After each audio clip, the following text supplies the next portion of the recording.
और अब बात करेंगे मध्य प्रदेश के इंदौर लोकसभा सीट की, जहां कांग्रेस प्रत्याशी ने न केवल अपना नामांकन वापस लिया बल्कि एक तरीके से बीजेपी में जाने की तैयारी भी कर रहे हैं। यानी कि कांग्रेस के प्रत्याशी ने ही कांग्रेस की लुटिया मध्य प्रदेश के इंदौर में डुबो दी है। अब किस तरीके से यहाँ समीकरण बदल रहे हैं और कांग्रेस के सामने क्या नई मुसीबत आन पड़ी है, इस रिपोर्ट में देखिए।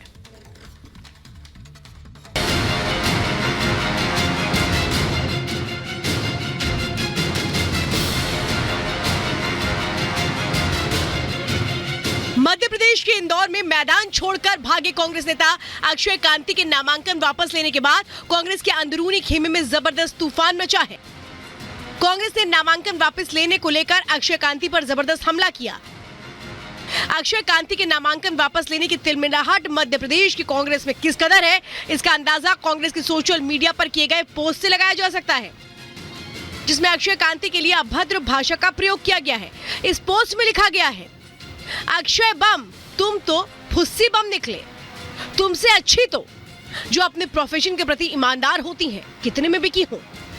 विश्वासघात महंगा पड़ेगा। मध्य प्रदेश कांग्रेस प्रवक्ता के मिश्रा की तरफ से किए गए इस पोस्ट में अक्षय कांति के लिए उन तमाम शब्दों का प्रयोग किया गया है जिसे बताना या सुनना भी सही नहीं होगा।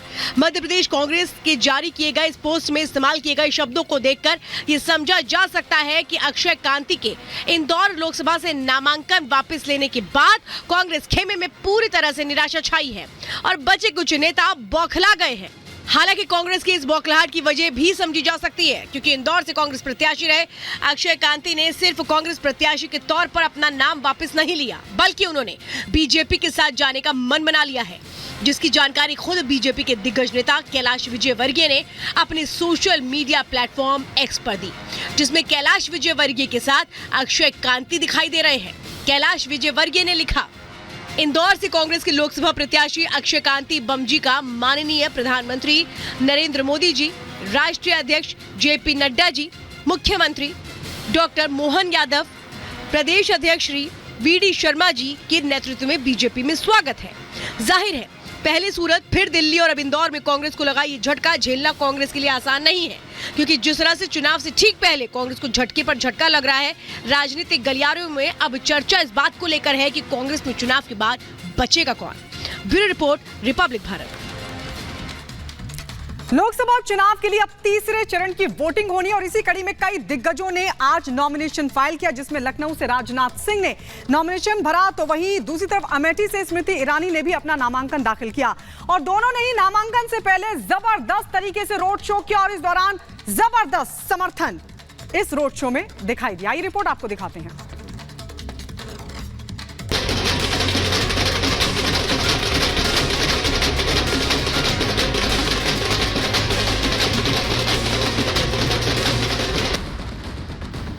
लोकसभा चुनाव के तीसरे चरण का रण सज चुका है। उत्तर प्रदेश में क्लीन स्वीप का टारगेट लिए बीजेपी के दिग्गज चुनावी मैदान में हैं। प्रदेश के अवध क्षेत्र में कमल खिलाने की मंशा लिए कई केंद्रीय मंत्री मैदान में हैं। लखनऊ सीट पर जीत की हैट्रिक लगाने के लिए केंद्रीय रक्षा मंत्री मैदान में उतर चुके हैं।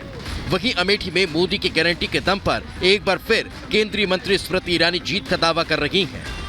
राजधानी लखनऊ और अमेठी की ये दो तस्वीरें ये बताने के लिए काफी हैं कि सियासी समर में बीजेपी कितनी मजबूत है। लखनऊ में अपने नामांकन से पहले केंद्रीय मंत्री राजनाथ सिंह ने रोड शो किया। इस रोड शो में मुख्यमंत्री योगी आदित्यनाथ, डिप्टी सीएम ब्रजेश पाठक, केशव प्रसाद मौर्य, उत्तराखंड के मुख्यमंत्री पुष्कर सिंह धामी भी मौजूद रहे। लखनऊ की सड़कों पर उमड़ी ये भीड़ बता रही है कि लखनऊ को अपने नेता राजनाथ सिंह और मोदी की गारंटी पर भरोसा है। बीजेपी कार्यकर्ताओं का ये उत्साह बता रहा है कि लखनऊ सीट पर बीजेपी ने आधी लड़ाई जीत ली। जो यहाँ पर आज फ्लाईओवर है, यहाँ पर मेट्रो है, तमाम प्रकार के पार्क हैं, सड़कें हैं, लाइटें हैं, स्ट्रीट है, बहुत तेजी से लखनऊ का विकास हुआ है और अटल जी के समय में जो काम शुरू हुए थे उन सबको माननीय राजनाथ सिंह जी के नेतृत्व में आगे बढ़ाया गया है। लखनऊ में एक तरफा चुनाव है, विपक्ष पूरी तरह से डिरेल्ड है, फेल है। देखिए उत्तर प्रदेश में 80 सीटें जीतेंगे और अखिलेश 0 सीट पाएंगे। बीजेपी को भरोसा है कि अवध क्षेत्र में मोदी के काम और राम के नाम पर इनका विजय रथ आगे बढ़ रहा है। रक्षा मंत्री राजनाथ सिंह के नामांकन के समय उत्तर प्रदेश और उत्तराखंड के मुख्यमंत्री मौजूद रहे। अमेठी की तस्वीर भी लखनऊ से जुदा नहीं थी। जिस अमेठी को कांग्रेस का गढ़ कहा जाता था, वहां आज विकास का कमल खिला हुआ है। केंद्रीय मंत्री स्मृति ईरानी के नॉमिनेशन में मध्य प्रदेश के मुख्यमंत्री मोहन यादव शामिल हुए। स्मृति ईरानी ने नामांकन से पहले अमेठी की सड़कों पर शक्ति प्रदर्शन किया। बीजेपी प्रत्याशी के समर्थन में उमड़ी ये भीड़ विपक्ष की टेंशन बढ़ा रही है। दिल्ली का सपना देखने वाले इंडी गठबंधन के लिए अमेठी का रण 2019 से ज्यादा कठिन हो गया है। मोदी की गारंटी और अमेठी की जनता से स्मृति ईरानी के जुड़ाव ने सभी सियासी समीकरणों को ध्वस्त कर दिया।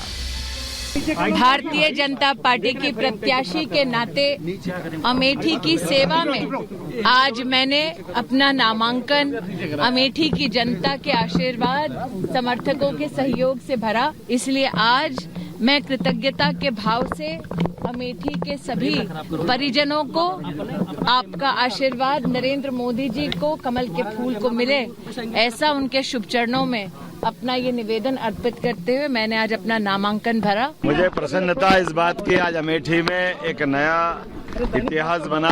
नॉमिनेशन फॉर्म के समय हमारी बहन भारत सरकार की केंद्रीय मंत्री श्रीमती स्मृति ईरानी ने जो अपना नॉमिनेशन फॉर्म जमा किया, मैं स्वयं इस अवसर पर उपस्थित था। जिस प्रकार से जन सैलाब उमड़ा है, जनता की लोकप्रियता क्या होती है ये दीदी के माध्यम से हमको समझ में आई है।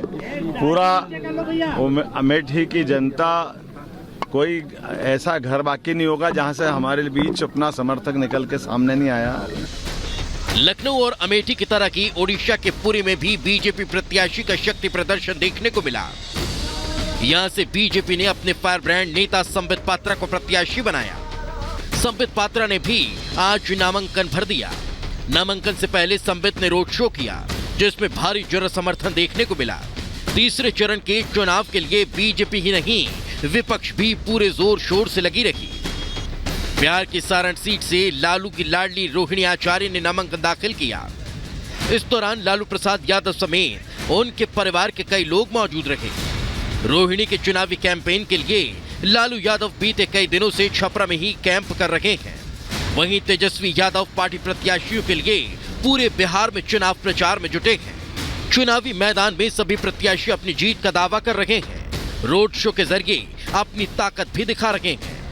लेकिन 4 जून को पता चलेगा कि जनता ने किससे विजय तिलक लगाया है। Bureau report, Republic Bharat.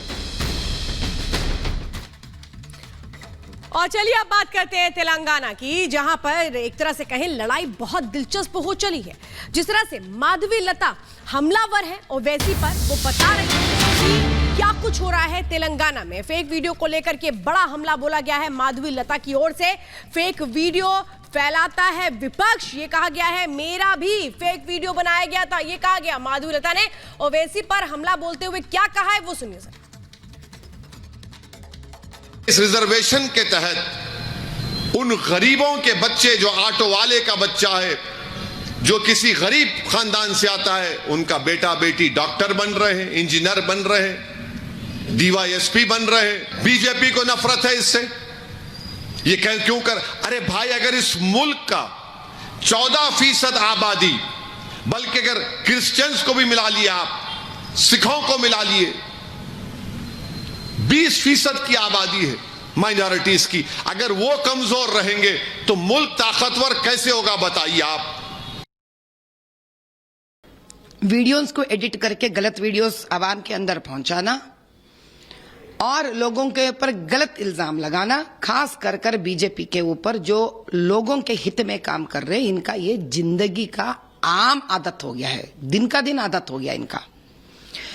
ऐसा कहीं पे भी बीजेपी के सरकार का कोई अधिष्ठान ने आज तक ये नहीं कहा है कि एससी, एसटी, ओबीसी किसी का भी रिजर्वेशन निकालेंगे। जो ये लोग गलत बात करते हैं वो इस मुद्दा पे निकाल के बात कर रहे थे जो बेंगलोर में हुआ था, जहां पर ये लोग 4% की रिजर्वेशन मुस्लिमों को देने के बाद कह रहे थे। वहां पे ये लोग गलत फायदा उठा रहे थे हर बात का। तब अमित भाई ने ये क्लैरिटी दी थी उनको। जिस वीडियो को ये लोग एडिट कर कर अपना मनमानी कर रहे हैं, उनके ऊपर केस भी दर्ज करे हैं। अब जल्दी वो लोग बाहर निकलेंगे, उनको कड़ी सी कड़ी सजा होगी।